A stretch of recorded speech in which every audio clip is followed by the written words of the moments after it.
आदाब दोस्तों, शफ़ीक कुरैशी का आप सबको प्यार भरा आदाब।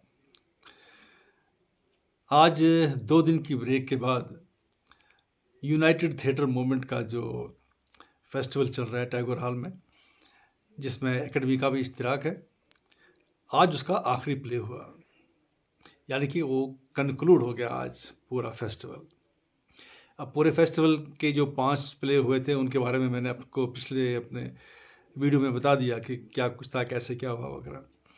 अब आज कन्क्लूडिंग फंक्शन थी, तो आज ऑडियंस अच्छा था, काफ़ी तादाद में लोग आए थे। तो आज भी जो एंकरिंग थी वो मंजूर इशबरी कर रहे थे। उन्होंने लोगों का वेलकम किया। उसके बाद यूनाइटेड थिएटर मूवमेंट के जो सदर हैं डॉक्टर अयाश आरिफ, वो स्टेज पे आए, उन्होंने वेलकम किया सबका। जो ये फेस्टिवल है इसका मुद्दा मकसद बोला, और ये मैंने पिछले वीडियो में कहा कि कामयाब रहा है। तो उन्होंने शुक्रिया किया उसके लिए सब ग्रुप्स का जिनने पार्टिसिपेट किया, जो लोग देखने आए उन सब का वगैरह। ठीक, तो उसके बाद प्ले शुरू होता है। आज का प्ले था बडशाह थिएटर, गांधरबल से उनका ताल्लुक है, हरिपुरा गांधरबल से। तो प्ले लिखा था ऋषि रशीद ने। येम शहर कम ओस टाइटल था प्ले का, येम शहर कम ओस, और डायरेक्ट भी उसने खुद ही किया था। पर्दा उठता है तो स्टेज पे बड़ी अच्छी सी खूबसूरत सी लाइटिंग की हुई है, और एक खिड़की बनाई गई है सेट पे जिसमें पर्दा लगा हुआ है, और एक बेड है, कुर्सियाँ 2-3 हैं, और एक साइड में एक टेबल है, डाइनिंग टेबल जिसको कह सकते हैं, और भी कुछ चीज़ें वैसे। तो ऐसे ठीक ठाक सेट लग रहा था। एक कैरेक्टर ऑलरेडी है स्टेज पे, तो वो शुरू करता है डायलॉग कि मैं इस प्ले में ऐसा कैरेक्टर निभा रहा हूँ। फिर वो कुछ ड्रामे के बारे में कहने लगता है कि कैरेक्टर ड्रामा कैसे राइटर लिखता है, अलग अलग कैरेक्टर लिखता है वो कुछ। और उसने एक बात की, कुछ स्टेज पे आते हैं, कुछ नहीं आते हैं कुछ लोग फिजिकली एंट्री देते हैं, और कुछ का कोई कैरेक्टर ऐसे होते हैं जिनका सिर्फ जिक्र होता है ड्रामे में। तो फिर वो कहता है कि इसमें जो मेरा ससुर है, कि बाप का कहा कि वो तो जब बाहर होता है तो वो खतरा के विलन होता है वो। जैसे हमारे पुरी साहब थे, अमरीश पुरी जी, वो जब बाज़ार में होते हैं तो या गली मोहल्ले में जब चलते हैं तो अमरीश पुरी होते हैं, लेकिन जब वो घर में घुसते हैं तो वो बड़ी अमूल पालेकर की तरह हो जाते हैं।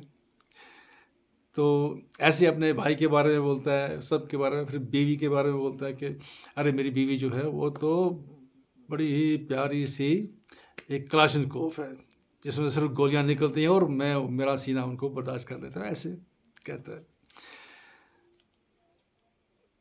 जब बाद में जब प्ले देखा गया तो इन बातों का प्ले के साथ कोई मतलब जोड़ ही नहीं था, ना इन डायलॉग्स का, ना इन सीन का, ना वो कैरेक्टर जो उसने कहा, ना बाप आया, ना माँ आई, ना कोई भी नहीं आया, ना भाई आया वगैरह। तो ये सिर्फ जिक्र कुछ कर रहा था उसमें, जिसकी ज़रूरत नहीं थी प्ले में, क्योंकि उसका कोई वास्ता ही नहीं था स्टोरी के साथ कुछ। फिर एक इसकी बीवी है, बीवी का बर्थडे होता है, यानी बीवी का बर्थडे नहीं होता, इनकी मैरिज एनिवर्सरी होती है। अब 5-6 साल हो गए होते हैं, तो बीवी को भूल गया होता है। अब उसको ये सरप्राइज़ देना चाहता है कि मैं बीवी को कितना प्यार करता हूँ, और उसके लिए गिफ्ट लाया है मैंने, और मैं सरप्राइज़ दूंगा उसको। अब जो वहाँ पे बेड लगा है उस पर वो फूल वूल डालता है, और फिर गिफ्ट ला के रखा होता है, उसको भी रखता है छुपा के कि मैं अपनी बीवी को गिफ्ट दूंगा, सरप्राइज़ दूंगा।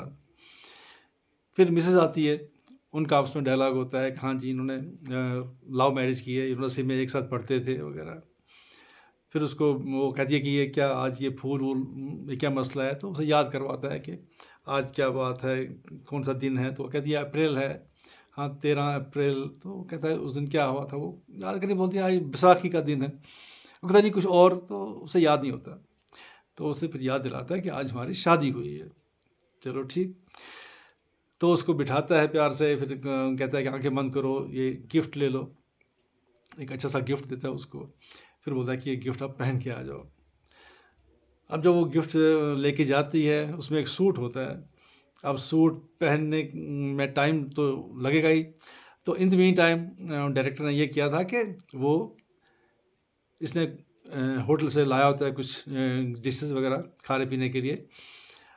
तो ये उस जो टेबल होता है, उस पे मोमबत्तियाँ जलाता है। तो मोमबत्तियाँ लगाने में, लाइन में, फिर उनको जलाने-वलाने में, फिर प्लेट्स लगाने में, फिर जो डिशेज़ लाई हैं बाज़ार से, उनको परोसने-वरोसने में इतना टाइम उसने ले लिया कि जितने में चेंज कर ली थी उसकी बीवी, और वो आ जाती है। तो देखती है कि फिर दूसरा सरप्राइज़, ये कैंडल लाइट डिनर का अरेंजमेंट हो गया है। तब खुश-खुश ये खाने ही लगते हैं, तो उनको नज़र पड़ती है अचानक सामने खिड़की पे, तो खिड़की पे एक बंदूक होती है। खिड़की पे ऐसे बंदूक है, और ये परेशान, इनकी बोलती बंद, खाना-पीना सब भूल गया, बंदूक सीधी इनकी तरफ तानी हुई है ऐसे। अब ये परेशान है कि क्या मसला है, क्या हो गया? डरते हैं, बाहर नहीं निकल सकते, खिड़की के नज़दीक नहीं जा सकते। अब वो कहता है कि मैं जाऊँगा, बीवी कहती है मत जाओ। डर, खौफ कुदरती होगा, क्योंकि जिस माहौल में हम रहते हैं और जो कुछ कश्मीर के लोगों ने देखा है, तो उसको देखने के बाद अगर जैसे-जैसे बंदूक हो, बंदूक की नली खिड़की के दासे पे हो, और अभी अंदर घर की ओर, तो पसीने तो छूटेंगे ही, बोलती तो बंद हो जाएगी। तो अब ये परेशानी चाहता है कि मैं जाके देखूँ क्या है, तो लेकिन बीवी नहीं छोड़ती है, तो बड़ी मुश्किल से फिर ये आहिस्ता से जाके देखता है, और परेशान भी हो जाता है, डर भी लगने लगता है इसको, साँस फूल जाती है, जो होगा इंसान का नेचुरल है। तो वो देखता है कि वहाँ बंदूक है, और जो मिलिट्री वाला पड़ा है उसकी। ये कहता है मर गई है, तो इसकी लाश है। अब लोग आएँगे, कल अभी आर्मी आएगी इसको ढूँढते हुए, इसकी लाश उठाएँगे, मैं तो मर गया। अब तो मुझे छोड़ देंगे नहीं। तो बीवी को अब कहता है कि अब तुमने मेरे माँ-बाप को पालना है, बच्चे को पालना है। वो कहती है नहीं ऐसा मत बोलो, मरना होगा, मैं पहले मरूँगी। वो कहता है नहीं, कम से कम मुझे ये तसल्ली रहेगी कि मेरे माँ-बाप को, मेरे बच्चे को पालने वाला कोई है। तुम सलामत रहो। अब मेरी तो मौत आ ही गई है, क्योंकि मुझे तो ये ले जाएँगे। अब लाश हमारी खिड़की के सामने पड़ी है, तो कहाँ छोड़ेंगे मुझे? तो ये मैं तो इसका अब मुजरिम बन चुका हूँ, तो मुझे अब ये छोड़ेंगे नहीं। अब यही बात चलती रहती है आपस में, डर की, खौफ की। बीच में ये कहता है कि अरे सामने वो एक पंडित फैमिली रहती है, उनको जाके देखूँ मैं कि वो क्या कर रहे हैं। क्योंकि वहाँ से पीछे से कुछ फायरिंग की आवाज़ें भी आती हैं, काफ़ी आर्मी के चलने के बूटों की आवाज़ आती है वगैरह, तो एक अच्छा माहौल बन गया होता है वहाँ पे ऐसा डरावना सा। तो बीवी इसको छोड़ती नहीं, कहती नहीं तुम यहीं बैठो, तो बहुत इनकी हालत ख़राब हो जाती है, रात गुज़रती है ऐसे ही। तो थोड़ा दिलासा देती है इसको, मिसेज़ कहती है कि तुम सो जाओ ज़रा, आराम से देखो तो पता क्या होगा। तो ये चुप करके बैठता है, और आहिस्ता से उसको नींद पड़ जाती है। तो मिसेज़ इसकी है, वो भी इसके सर के ऊपर सर रख के वेट कर रही होती है ऐसे, तो उसको भी नींद पड़ जाती है। तो ऐसे ही रात तकरीबन मुकम्मल हो जाती है। तो अज़ान होती है, तो अज़ान के बाद ये जो बंदूक है, उसके पीछे जो आर्मी वाले की लाश है, वो लाश नहीं होती, वो ज़िंदा होता है, लेकिन वो ऐसे पड़ा होता है कि दूर से लाश ही लगता है। तो वो आहिस्ता सा उठता है, तो कहता है कि मैं 6-7 दिन से नहीं सोया हूँ। अब आखिर इंसान है वो भी, आर्मी वाला भी इंसान है। तो उसने एक जगह देखी होती है इनकी खिड़की के साथ, तो वहाँ आके वो आराम से बैठ जाता है, लेकिन इतना थकावट उसकी इतनी है कि वो ऐसे गिर जाता है, वो बराबर लाश की तरह ही होता है। और यहाँ तो आर्मी वाला हमेशा, जो भी कश्मीर का बंदा है, उसने आर्मी वाले को ऐसे देखा है बंदूक लेके, चाकू चौबंद खड़ा, कहीं से भी उस पे हमला ना हो या कुछ। तो लेकिन अब ऐसे कोई आर्मी वाला पड़ा हो, तो हर एक सोचेगा, और पहले मन में बुरी बात ही आती है कि बस ये तो लाश ही, वरना ऐसे क्यों इसकी बंदूक ऐसे होती। वो तो बंदूक तो छोड़ता नहीं है कोई भी जवान अपने हाथों से, अपने बाजू से, उसके हाथ में होती है हमेशा। तो जब उठता है, तो इन्हीं को पुकारता है, कहता है कि मुझे पानी का गिलास मिलेगा। हालाँकि मुझे लग रहा था ये बोलेगा इनको मुझे चाय कब मिलेगा मॉर्निंग में। तो वो कहता है कि मुझे पानी का गिलास चाहिए चाहिए था। 5-6 दिन से सोया नहीं था, इसलिए मैं बड़ी गहरी नींद सो गया। तो वो जस्टिफ़ाई किया डायरेक्टर ने कि इतना गहरी नींद सो गया था कि कहीं दूर-दूर से फायरिंग हो रही थी कहीं पे। तो लेकिन वो उस फायरिंग से भी नहीं जागता है क्योंकि 6-7 दिन से सोया नहीं है। बम ऐसे बेहोश हो जाता है वो तकरीबन। तो उसको एक पानी-वानी दे के फिर ये एक क्वेश्चन बन जाता है इनका कि ये क्या था? हमने क्या सोचा? और कन्वे होता है कि किस माहौल में हम रह रहे हैं, हमारे ज़हन में क्या है? क्या कुछ बर्दाश्त करके अभी जी रहे हैं कश्मीर के लोग? एक हमारी अपनी कहानी थी। कश्मीर के हर घर की कहानी है। हर घर का हाल जो है, हर इंसान का जो अंदरून है उसका, उसमें क्या बसा है, कौन-सा डर है, वो उस डर को दिखाया गया था। शुरुआत में जो प्ले था वो बड़ा फ्लैट जा रहा था। जो भी बातचीत थी सेलिलॉ की थी बहुत लंबी, तो वो काफ़ी फ्लैट गई। और उसके बाद भी कई जगहों पे आवाज़ कम आ रही थी क्योंकि वहाँ पे फुट माइक होती है, वो थोड़ा आगे की तो ओर होती है। अगर पीछे कोई आर्टिस्ट खड़ा होता है और ख़ासकर फीमेल तो उसकी आवाज़ आती नहीं है।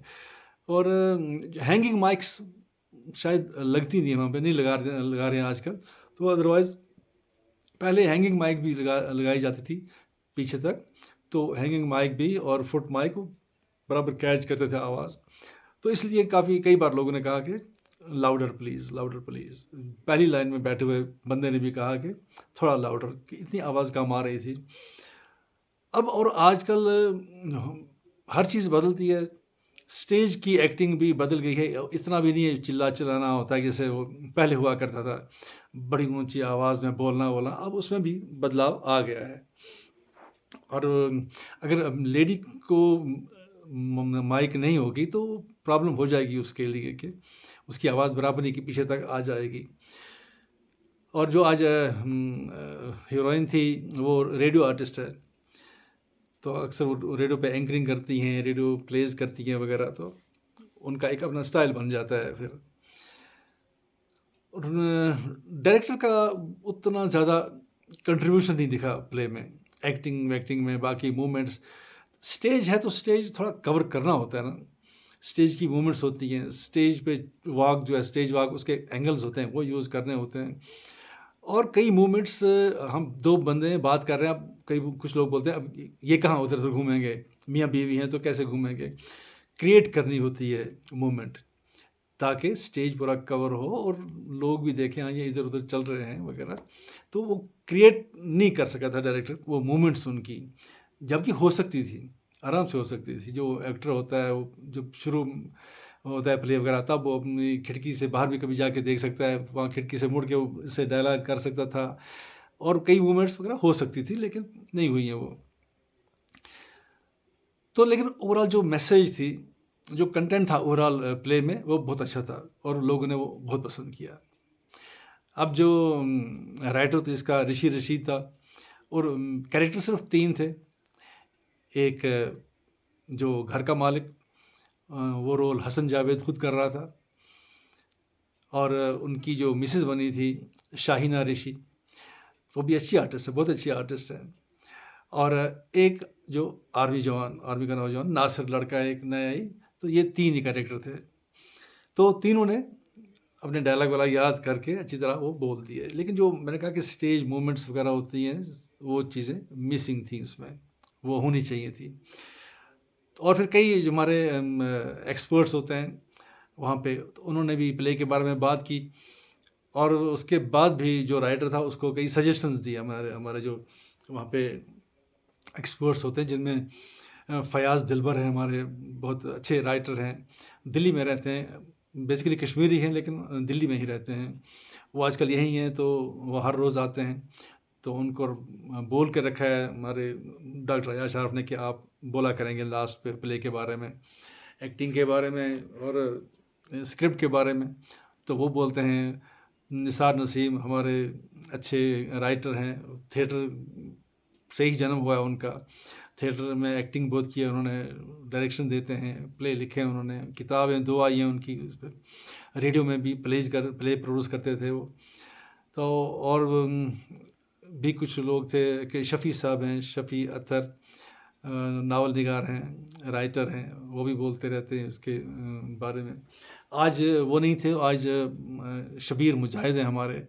दूरदर्शन में उन्होंने काफ़ी काम किया है, खुद भी स्टेज पे थोड़ा बहुत काम किया उन्होंने शुरू में। तो एज़ ए डीडीजी रिटायर हुए हैं अपने दूरदर्शन से। तो उन्होंने भी प्ले को सराहा और कंटेंट को सराहा, और बाकी जो कमज़ोरियाँ थी तो उन्होंने भी कहा कि क्या-क्या नहीं होना चाहिए था, क्या होना चाहिए था। तो लेकिन कंटेंट जो है वो ओवरऑल सब ने पसंद किया। तो फिर राइटर को कुछ सजेशंस दी गई कि आप इसमें ये चीज़ें चेंज करिए और एक अच्छा प्ले बन सकता है। क्योंकि कंटेम्प्रेरी बात है, जो आजकल है हमारे आस-पास वही हो रहा है, तो ये लोग पसंद करते हैं और होना भी चाहिए। तो वो चीज़ें उसमें थी बराबर। तो बस इतना ही कह सकता हूँ मैं आज की इस प्ले के बारे में। और मैं आप लोगों से गुज़ारिश करता हूँ कि आप मेरी इस चैनल को सब्सक्राइब करें, लाइक करें और शेयर करें, ताकि आपके बाकी दोस्त भी हमारी बातें सुन सकें। अभी यहाँ पे अब और कई प्रोग्राम हो रहे हैं। जैसे मैंने कहा कि मंजूर अहमद मीर अपना एक फेस्टिवल कर रहा है, ड्रामा फेस्टिवल कर रहा है। एक फ़िल्म फेस्टिवल हो रहा है। रोहित भट्ट और उसके जो भाई हैं, वो 2 ऑर्गेनाइज़ कर रहे हैं एक फ़िल्म फेस्टिवल। और फिर एक हमारे मुश्ताक अली जी हैं, वो भी एक फ़िल्म फेस्टिवल कर रहे हैं। तो लगातार बातें होती रहेंगी। वैसे मैं तो ज़्यादातर जो क्रिएटिव आर्ट है हमारा, लिखने का या परफ़ॉर्म करने का, तो उसके बारे में बात करेंगे हम। फ़िल्में तो बाहर से बन के आती हैं, उनके बारे में बहुत बातें हो चुकी होती हैं। मैं उस पे बात करना चाहता हूँ जो हम लोग खुद करते हैं, ताकि हम खुद एक-दूसरे को कुछ बता सकते हैं कि आपने कहाँ अच्छा किया, कहाँ बुरा किया, क्या कमज़ोरी थी आपकी, क्या अच्छाई थी आपकी, ताकि वो क्लियर हो जाए उसको कि मैं कहाँ पे हूँ या मैं इसे कैसे खूबसूरत बना सकता हूँ अपनी चीज़ को। यही होता है हम सबका इसमें बोलने का मकसद। तो इंशाल्लाह फिर मिलते हैं आगे किसी प्रोग्राम को लेके। तब तक के लिए शब ख़ैर।